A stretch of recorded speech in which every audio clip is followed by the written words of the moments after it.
નમસ્તે પ્રિય વિદ્યાર્થીઓ, ધોરણ 12 વિજ્ઞાન પ્રવાહ કે જેમાં તમે હવે પ્રવેશી ચૂક્યા છો અને એ ધોરણ 12ની અંદર ભૌતિક વિજ્ઞાન વિષય સાથે આપણે હવે આગળ વધવાનું છે. તમે જાણો છો કે આપણે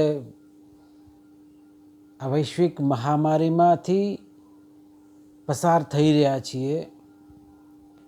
તબક્કાવાર આ સંકટમાંથી ઉગરવાના પ્રયત્નો પણ થઈ રહ્યા છે. ત્યારે being a parts of our life, we have to survive. એના માટે માણસ બધું જ કરી છૂટે છે. સાથે સાથે તમે જાણો છો કે અભ્યાસમાં પણ ઘણી બધી બાધાઓ આવી છે, સહન કરી છે. ઓનલાઈન એજ્યુકેશન થઈ ગયું છે, છતાં આપણે એમાંથી પોઝિટિવ વિચારીને અભ્યાસ કર્યો છે. 11 વિજ્ઞાન પ્રવાહની અંદર જ્યારે તમે પ્રવેશ લીધો હતો ત્યારે એ વખતના મારા લેક્ચરમાં મેં તમને ઘણી બધી માહિતી આપેલી હતી. કેમ કે 11 સાયન્સ તમારા માટે એક નવી જ વિદ્યાશાખા હતી. 10મા ધોરણ પછી આર્ટ્સ, કોમર્સ, સાયન્સ અને એમાંથી તમે બધાએ સાયન્સ સિલેક્ટ કરેલું છે. એમાં એ ગ્રુપ, બી ગ્રુપ પણ બંનેમાં કોમન એવું આપણું ભૌતિક વિજ્ઞાન કે જેમાં 2 વોલ્યુમ હતા આપણા, પાર્ટ 1, પાર્ટ 2, જે સારી રીતે આપણે ભણ્યા છીએ. તમારા બધાના માર્ક્સ પણ ઘણા સારા આવ્યા છે. મને આનંદ એ વાતનો છે કે તમે બધાએ ખૂબ જ સાથ અને સહકાર આપ્યો છે અને સાથે સાથે તમારું જે નોલેજનું જે સ્તર છે એને વધારવાનો પ્રયત્ન કર્યો છે. Thank God to all of you. હવે ધોરણ 12 વિજ્ઞાન પ્રવાહ અને એમાં આપણી આ ચોપડી 2 વોલ્યુમ છે, પાર્ટ 1 અને પાર્ટ 2, જેમાં આ છે ભાગ 1, આવો જ ભાગ 2 છે. તમે એને વસાવી લેવાનો આગ્રહ રાખશો. ભૌતિક વિજ્ઞાન એક સળંગ સિસ્ટમ છે કે જેમાં 11મા ધોરણમાં પહેલું પ્રકરણ હતું કે ભૌતિક વિજ્ઞાન કોને કહેવાય, ત્યાંથી લઈ અને આપણે શરૂઆત કરેલી. એના પછી અંતર અને માપન, સુરેખ પથ પર ગતિ, સમતલમાં ગતિ, ગુરુત્વાકર્ષણ, ચાક ગતિ, એમ કરતાં કરતાં ઘન અવસ્થા ભૌતિક વિજ્ઞાન, તરલ શાસ્ત્ર, વાયુ અવસ્થાઓ, થર્મોડાયનેમિક્સ, એ બધા પ્રકરણો આપણે જોયા છે અને બરાબર સમજ્યા છે. ભૌતિક વિજ્ઞાનની અંદર જે આપણે 11th સાયન્સમાં ભણ્યા છીએ એ અને 12th સાયન્સ એ અલગ છે. અલગ છે ઇન ધ સેન્સ, ભૌતિક વિજ્ઞાનમાં 11મામાં જે આપણે જે ભણ્યા છીએ એ 12મામાં નથી. એકચ્યુઅલી ભૌતિક વિજ્ઞાન એક સળંગ સિસ્ટમ છે. અને એમાં 11th પાર્ટ એના પ્રકરણો, 11th પાર્ટ 2ના પ્રકરણો, 12th સાયન્સ પાર્ટ 1ના પ્રકરણો અને આ જ રીતે 12th સાયન્સ પાર્ટ 2ના પ્રકરણો એ આખું એક સળંગ અભ્યાસક્રમ છે. એટલે ક્યાંય રિપીટેશન નથી. નવા પ્રકરણ સાથે, નવા જ કન્સેપ્ટ સાથે, નવા જ ખ્યાલ સાથે, નવા જ સમીકરણો, સૂત્રો, થિયરીઓ, ન્યુમેરિકલ્સ એટલે કે દાખલાઓ સાથે આપણે આગળ વધવાનું છે. નહીં તો અમુક ટાઈમે કેવું થાય કે અમુક ધોરણોમાં, અમુક વિષયોમાં 11thનો બેઝ છે એ 12thમાં આવતા હોય, ઘણા બધા ચેપ્ટર કોરિલેટેડ હોય, એટલે એક સાથે બીજા પ્રકરણ સાથે અનુબંધ બાંધી શકો. પણ આપણા ફિઝિક્સમાં એવું નથી. 11 સાયન્સમાં તમે જે ભણ્યા છો એ જનરલ ફિઝિક્સ હતું, જ્યારે હવેનું જે ફિઝિક્સ છે આપણું એ જનરલ ફિઝિક્સ નથી. અત્યાર સુધી જે આપણે જે ભણી ગયા છીએ એ એના ઉપરાંતનું 12thનું આપણું માળખું છે. એ માળખાની અંદર જો હું ચેપ્ટર વાઇઝ જો વાત કરવા જાઉં તો તમે જુઓ કે 12 ફિઝિક્સની અંદર ટોટલ 14 ચેપ્ટર્સ છે. કેટલા ચેપ્ટર છે? 14 ચેપ્ટર છે. અને એમાં 1 to ચેપ્ટર 8 છે એ આપણું પાર્ટ 1 છે, જ્યારે 9 to 14 એ આપણું પાર્ટ 2 છે. એટલે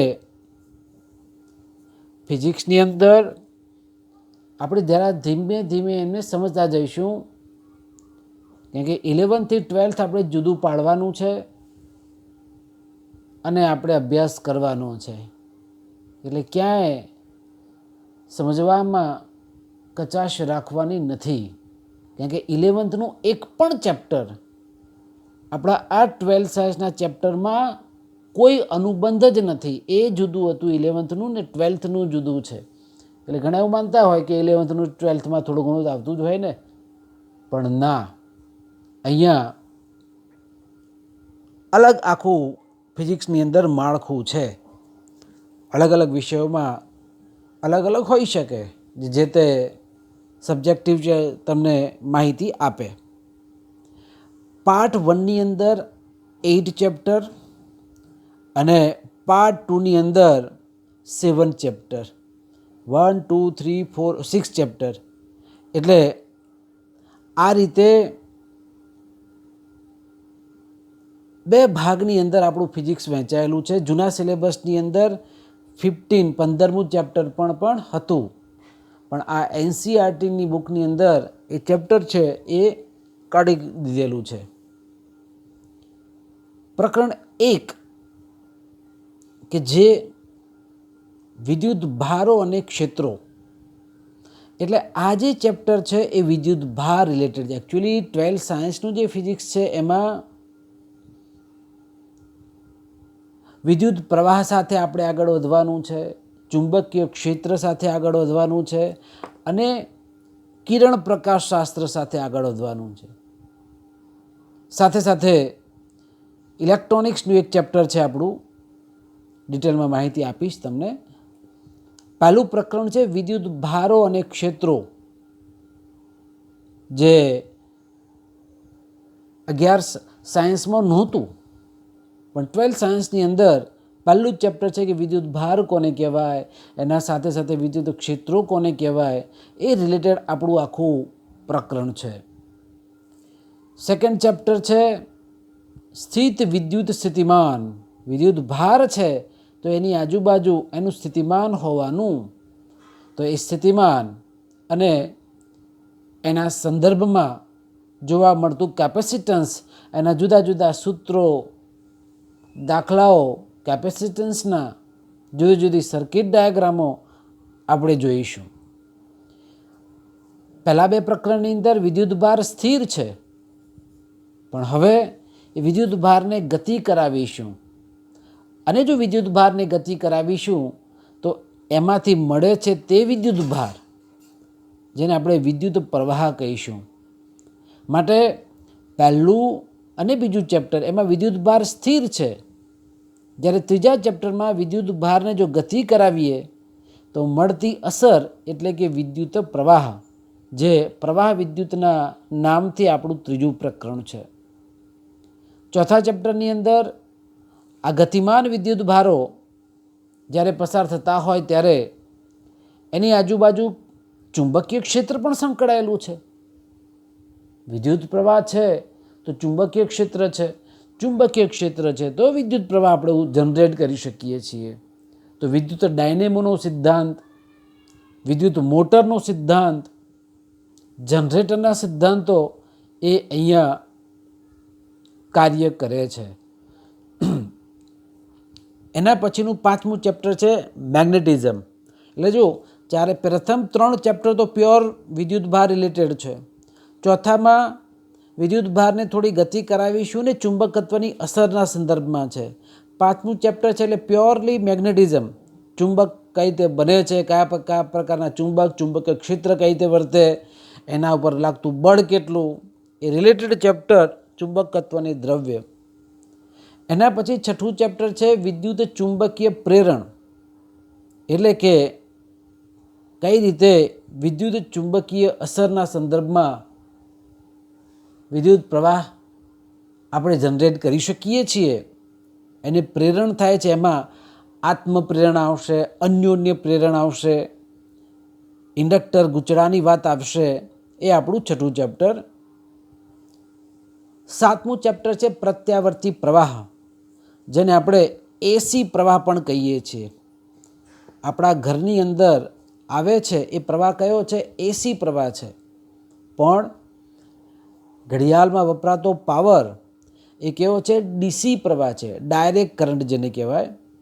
પણ આપણા ઘરમાં જે સપ્લાય આવે છે એ બધો કહે છે ઓલ્ટરનેટિવ કરંટ, એટલે એને શુદ્ધ ગુજરાતીમાં કહેવાય પ્રત્યાવર્તી પ્રવાહ. ઓકે, હવે આ પ્રવાહ આગળ વધે છે તો એ સંદર્ભમાં આ વિદ્યુત ચુંબકીય પ્રેરણ થયું છે, તો એ વિદ્યુત પ્રવાહ આગળ વધે છે તો વિદ્યુત ચુંબકીય તરંગો હોવાના, તો એ વિદ્યુત ચુંબકીય તરંગોની લાક્ષણિકતાઓ કેવી છે એ વિશે આ આઠમા પ્રકરણની અંદર, નાનકડું પ્રકરણ છે, એ આઠમા ચેપ્ટરની અંદર એના વિશે આપણે માહિતી લઈશું. એટલે અલ્ટિમેટલી તમે જુઓ કે 1 થી 8 ચેપ્ટરમાં વિદ્યુત રિલેટેડ છે, અને વચ્ચે અંદર વિદ્યુત સાથે સંકળાયેલું ચુંબકત્વ છે એ અહીંયા આપણને જોવા મળશે. એટલે આપણું જે પાર્ટ 1 છે તો એ પાર્ટ 1માં વિદ્યુત પ્રવાહ અને ચુંબક એ સાથે આખું પાર્ટ 1 કે જેમાં લગભગ 52 આસપાસ માર્ક્સનું પૂછાતું હોય છે, બરાબર. તો આ રીતે લગભગ 50-50 માર્ક્સનો રેશિયો ગણીએ તો પણ આ ચેપ્ટરનું વેઇટેજ આપણને આ રીતે મળે છે. એના પછી પાર્ટ 2 હવે આવે છે કિરણ પ્રકાશ શાસ્ત્ર અને ઉપકરણો. હવે આ કિરણ પ્રકાશ શાસ્ત્ર એટલે જે તમે ધોરણ 10ની અંદર ભણી ગયા છો, અંતર્ગોળ લેન્સ, બહિર્ગોળ લેન્સ, અંતર્ગોળ અરીસો, બહિર્ગોળ અરીસો, અરીસાનું સૂત્ર, બરાબર. તો એ બધું કિરણ પ્રકાશ શાસ્ત્રમાં આપણે જોઈશું.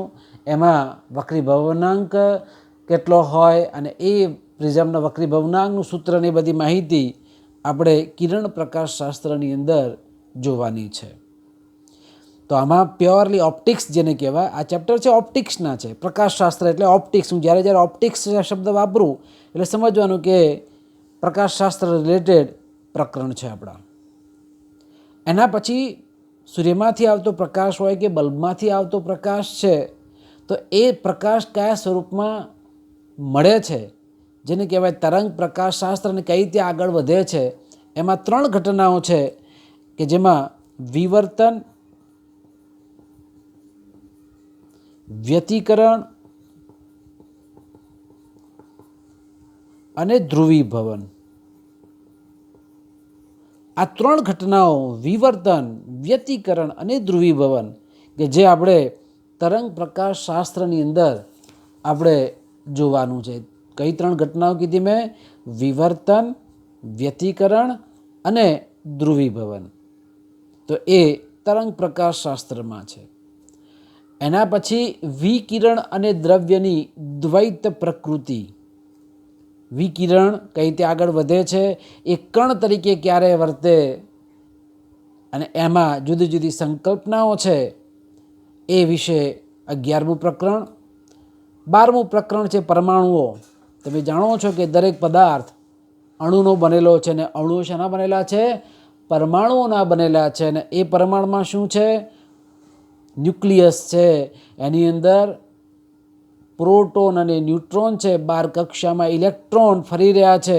તો એ પરમાણુઓ, એની કક્ષીય ત્રિજ્યા, એના વિશે આપણું ચેપ્ટર છે પરમાણુઓનું. એના પછીનું ચેપ્ટર છે ન્યુક્લિયસ, કે જે પરમાણુનો કેન્દ્રનો વિસ્તાર કે જેમાં પ્રોટોન અને ન્યુટ્રોન આવેલા છે.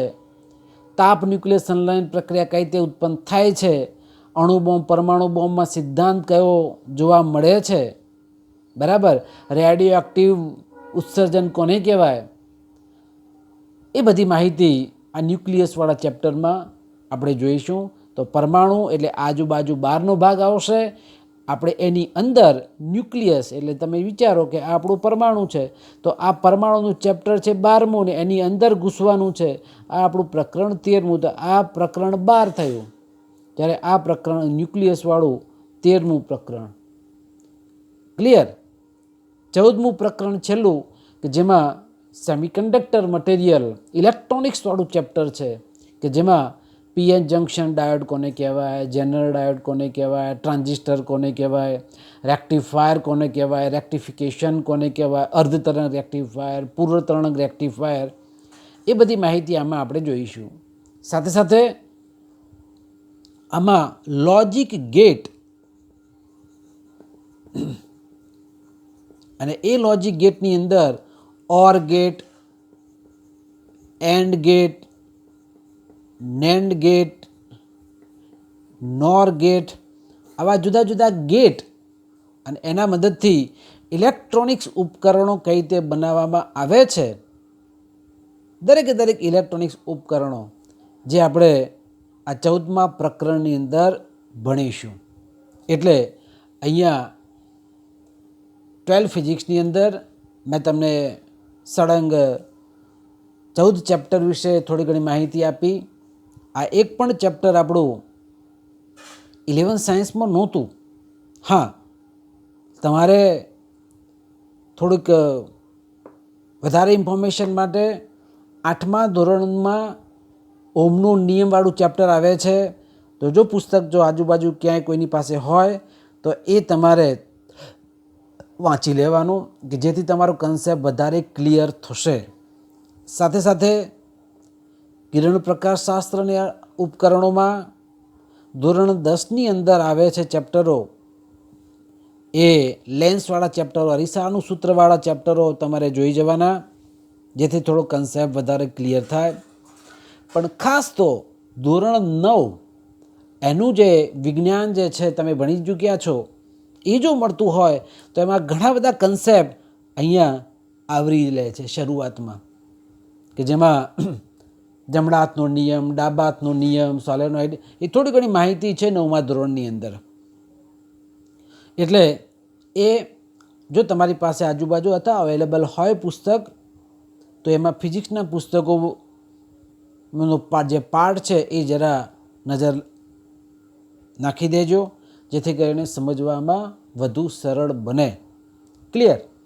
હવે જુદા જુદા જે પ્રકરણો છે એનો ગુણભાર કેટલો છે એની જરા આપણે વાત કરીએ. તો હવે ફિઝિક્સની અંદર અલગ અલગ યુનિટ છે અને એ અલગ અલગ યુનિટના સંદર્ભમાં પહેલું ચેપ્ટર છે. અને એ પ્રથમ ચેપ્ટરમાંથી બોર્ડની અંદર તમને 7 ગુણનું પૂછાય છે. કેટલા માર્ક્સનું? 7 માર્ક્સનું પૂછાય છે. બીજું પ્રકરણ છે એમાંથી 8 માર્કનું પૂછાય છે. ત્રીજું પ્રકરણ છે એમાંથી 9 માર્કનું પૂછાય છે. તો તમે જુઓ 7 માર્ક્સ પ્રથમ પ્રકરણ, 8 માર્ક્સ દ્વિતીય પ્રકરણ, 9 માર્ક્સ તૃતીય પ્રકરણ. અને આ 3 પ્રકરણો ભેગા થાય તો એમાં યુનિટ 1 બને. અને આ યુનિટ 1ની અંદર 7 ને 8 15, 15 ને 9 24. એટલે કે આપણું આજે એક યુનિટ તમે તૈયાર કરો તો એમાંથી બોર્ડમાં 24 માર્ક્સનું પૂછાય જ. કેટલા માર્ક્સનું પૂછાય? 24 માર્ક્સનું તમને પૂછાઈ જાય. એટલે તમે જુઓ કે આ 3 ચેપ્ટર 100માંથી 24 એટલે ચોથો ભાગ ઓલરેડી થઈ ગયો. બરાબર. તો આ આપણું લગડી પોર્શન કહેવાય યુનિટ 1. એના પછી ચોથું ચેપ્ટર ગતિમાન વિદ્યુત ભારોની ચુંબકત્વ, અને એ 8 માર્ક્સનું પૂછાય છે. ચુંબકત્વ અને દ્રવ્ય નાનકડું ચેપ્ટર છે, એમાંથી 5 માર્ક્સનું પૂછાય છે. લગભગ ટૂંકો પ્રશ્ન MCQ વધારે છે એમાં. છઠ્ઠું ચેપ્ટર છે એમાંથી પણ 5 માર્ક્સનું પૂછાય. આ પણ નાનકડું ચેપ્ટર છે. તો અહીંયા એસી પ્રવાહ અને એ સંદર્ભની અંદર આપણે જોઈએ તો યુનિટ છે એ યુનિટ આપણો આવશે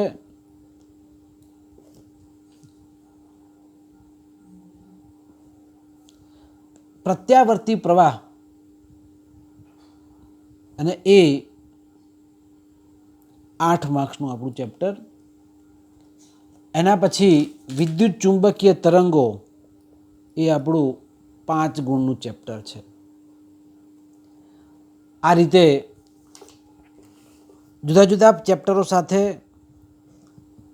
અહીંયા જો કે 8 પછી 5 પછી 5 અને 8, અહીંયા 4 પ્રકરણ છે. 8 ને 8 16, 16 ને 10 26. તો એ આપણો થયો યુનિટ 2. અને એ યુનિટ 2માંથી 26 માર્ક્સનું તમને પૂછાય. હવે આમ તમે વિચારો આટલે સુધી 26 આ ને 24 આ એટલે 50 માર્ક્સ થઈ ગયા. એટલે જો સારી રીતે 7 ચેપ્ટર તમે કરી દો તો તમને એમને 50 માર્ક્સ તો તમારા આવી જાય. હંમેશા હું વારંવાર કહું છું કે મહેનત કરજો, પણ એ મહેનત કેવી હોવી જોઈએ? સ્માર્ટ મહેનત હોવી જોઈએ. કેવી હોવી જોઈએ? સ્માર્ટ મહેનત હોવી જોઈએ, જેથી કરીને ઓછા પ્રયત્ને પણ વધુને વધુ સારા ગુણ તમે લાવી શકો. તો આ થઈ યુનિટ 2ની વાત. પ્રકરણ 8, અને એ પ્રકરણ 8ની અંદર 5 માર્ક્સનું પૂછાય છે. કિરણ પ્રકાશ શાસ્ત્ર અને ઉપકરણો, એ સારું ચેપ્ટર છે, 9 માર્ક્સનું પૂછાય છે. અને તરંગ પ્રકાશ શાસ્ત્ર છે એમાંથી 11 ગુણનું પૂછાય છે. તો તમે જુઓ અહીંયા આ 3 જ ચેપ્ટરો 11 ને 9, 20 ને 5 25. યુનિટ 3 માત્ર 3 ચેપ્ટર, પણ એ 25 ગુણનો છે. તો વિદ્યુત ચુંબકીય તરંગો, કિરણ પ્રકાશ શાસ્ત્ર અને ઉપકરણો અને તરંગ પ્રકાશ શાસ્ત્ર, આ ત્રીજું યુનિટ કે જેમાંથી 25 ગુણનું બોર્ડમાં પૂછાતું હોય છે. એટલે આમ તમે જ વિચારો કે આપણું પાર્ટ 1 આટલે સુધી. તો અહીંયા 26 ને 24 50 એ ને 5, તો પાર્ટ 1માંથી લગભગ કેટલું ગુણ પૂછાય? લગભગ 55 ગુણનું પાર્ટ 1માંથી પૂછાય. કેટલું પૂછાય? 55 માર્ક્સ. આપણો આ એક જ પાર્ટ 1 ભૌતિક વિજ્ઞાનનો પાર્ટ 1 જે વિભાગ છે, આ એક જ વિભાગમાંથી 55 માર્ક્સનું પૂછાય છે. તો આ રીતે પરીક્ષાલક્ષી પ્રિપેરેશન આપણે કરવી પડે. એના પછી પાર્ટ 2, અને એ પાર્ટ 2ની અંદર તરંગ પ્રકાશ શાસ્ત્ર 11 માર્ક્સનું આપણે કહી દીધું છે. એના પછી 11મું ચેપ્ટર છે કે જેમાંથી 6 ગુણનું પૂછાય છે. 12મું પ્રકરણ છે એમાંથી 7 માર્ક્સનું પૂછાય છે. 13મું પ્રકરણ છે એમાંથી 5 માર્ક્સનું પૂછાય છે ન્યુક્લિયસવાળું. અને આ રીતે 6 માર્ક્સ 7 માર્ક, 6 ને 7 13, 13 ને 5 18. તો આ છે આપણું યુનિટ 4 અને એ યુનિટ 4માંથી 18 માર્કનું પૂછાય. છેલ્લું 14મું ચેપ્ટર એકદમ સરળ ચેપ્ટર કે એમાંથી 7 માર્ક્સનું પૂછાય અને એ ચેપ્ટર પોતે યુનિટ નંબર 5 છે અને એ યુનિટ નંબર 5માંથી 7 માર્ક્સનું પૂછાય. તમે જુઓ તો આપણું 12th સાયન્સનું ફિઝિક્સ છે એ કેટલા યુનિટમાં વહેંચાયેલું છે? તો 5. Unit 1, unit 2, unit 3, unit 4, unit 5. 5 ભાગની અંદર યુનિટ વહેંચાયેલું છે. એમાં યુનિટ 1 છે એ 24 ગુણભાર, યુનિટ 2 છે 26 ગુણભાર, યુનિટ 3 છે એ 25 ગુણભાર, યુનિટ 4 છે એ 18 ગુણભાર, યુનિટ 5 છે એ 7 ગુણભાર. તો આ રીતે બોર્ડે કીધા પ્રમાણે આ રીતે દરેક ચેપ્ટર વાઇઝ માર્ક્સ કેટલા છે એ મેં અહીંયા દર્શાવ્યા છે. તમે બુક જે વસાવેલી છે અથવા તો ન વસાવી તો વસાવી લેજો અને અહીંયા આ લેક્ચરમાં પોઝ કરીને તમે દરેક ચેપ્ટર વાઇઝ માર્ક્સ છે એ અવશ્ય નોંધી લેશો. હવે એક અગત્યની વાત તમને કહેવા માગું છું. એમાં અલગ પ્રકારના ગુણભારો આમાં વહેંચાયેલા છે કે જેમાં MCQ પણ હોવાના, 2 માર્કના પ્રશ્નો પણ હોવાના, 3 ગુણના પ્રશ્નો પણ હોવાના અને 4 ગુણના પ્રશ્નો પણ હોવાના.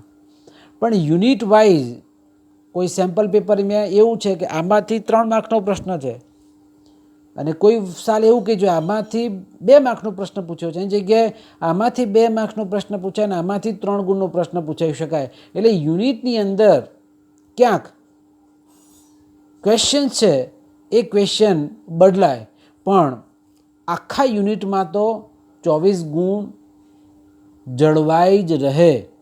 એટલે અહીંયા પ્રશ્નનું માળખું જે છે એમાં 1 માર્ક્સની જગ્યાએ ક્યાંક બીજો પ્રશ્ન તમને પૂછેલો છે પણ યુનિટ દીઠ યુનિટના આ જે ચેપ્ટરો જે છે એ ચેપ્ટરોમાંથી 26 ગુણ ફિક્સ જ હોય.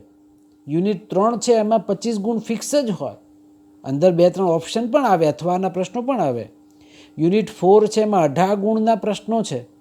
યુનિટ 5 એટલે એક જ ચેપ્ટર છે, જો 14મું જ, તો એક જ ચેપ્ટરમાંથી 7 ગુણનું પૂછાય. તો આમાં તો બીજો કોઈ ઓપ્શન છે જ નહીં. એટલે આ ચેપ્ટર છેલ્લું એકદમ સરળ હું બનાવીને આપું છું વિદ્યાર્થીઓને, પૂરેપૂરા માર્ક્સ લાવે જ છે. એકદમ સરસ ચેપ્ટર છે આ. એકદમ સરળતાથી તમને યાદ રહી જાય એવું ચેપ્ટર છે. બરાબર? એ તો જે તે વખતે આપણે ભણીશું એટલે ખ્યાલ આવશે.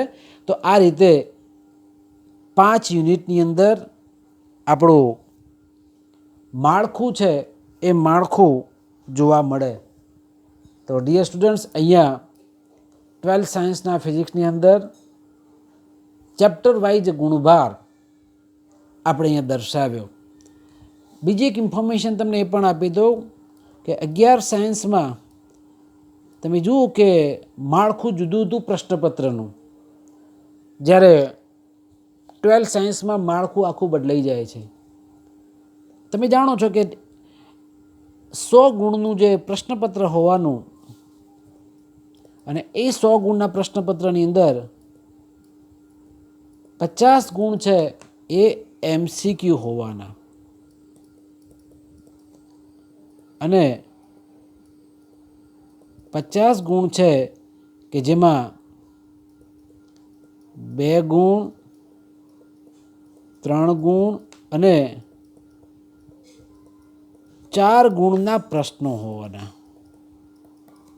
તો આ 50 ગુણનો પ્રશ્ન છે MCQ અને એના માટે બોર્ડ OMRની અંદર તમારે સર્કલ કરવાના હોય. આના માટે 1 કલાકનો સમય આપે છે. કેટલો આપે છે? 1 કલાકનો સમય આપે છે. જ્યારે બાકીના જે 50 માર્ક્સ જે છે એના માટે 2 ગુણ, 3 ગુણ અને 4 ગુણના પ્રશ્નો છે એમાં 2 કલાકનો સમય તમને આમાં આપે છે. તો ટોટલ આપણું 3 કલાક આસપાસ પેપર છે એ પેપર આપણું અહીંયા રહે છે. તો હવે ડિયર સ્ટુડન્ટ્સ, તમે જાણો છો કે 11થમાં MCQ નહોતા, બધા MCQ નહોતા. એમાં વિધાન સાચા કે ખોટા એવા પણ હતા, એમાં 1 માર્ક્સ માટે ખરા ખોટા પણ હતા, ટૂંકા પ્રશ્નો પણ હતા, MCQ પણ હતા.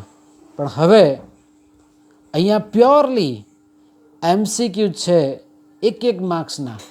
તો એ રીતે આપણે હવે MCQ ઉપર પણ ફોકસ કરીશું. હવે તમે જુઓ કે MCQ એ ક્યાંથી પૂછાય. તો MCQ માટે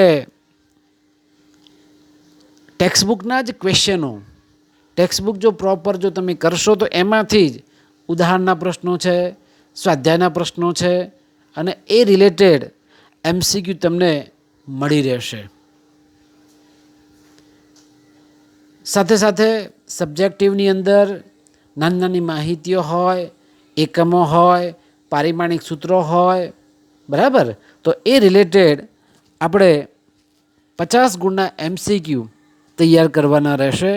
એ સિવાય નાના નાના એવા દાખલાઓ છે કે જે 2 માર્ક્સમાં કે 3 માર્ક્સમાં નથી પૂછાયા, એવા ટૂંકા ટૂંકા પ્રશ્નો એ MCQના સ્વરૂપમાં પૂછાઈ શકાય. એટલે ક્યાંક રકમ બદલાય, આપણે કાળજી રાખવાની. સૂત્રો છે એ સૂત્રો આપણે યાદ રાખવાના, અને એ સૂત્રોને આધારે પ્રશ્નો છે એ પ્રશ્નો આપણે સોલ્વ કરવાના, બરાબર. તો અહીંયા આજના આપણા આ જે પ્રથમ લેક્ચરની અંદર અહીંયા મેં તમને થોડી ઘણી માહિતી આપી છે. બાકી ચેપ્ટર વાઇઝ ગુણભારનું માળખું છે એ અને પ્રકરણ 1ની શરૂઆત આપણે નેક્સ્ટ ટાઈમ કરીશું. તો બધાને ફરી પાછી 12 સાયન્સમાં આવકારું છું, અને સફળતાનું વર્ષ તમારું ખૂબ સરસ પૂરું થાય, તંદુરસ્ત રહો એવી ભગવાનને પ્રાર્થના. Thank you dear students.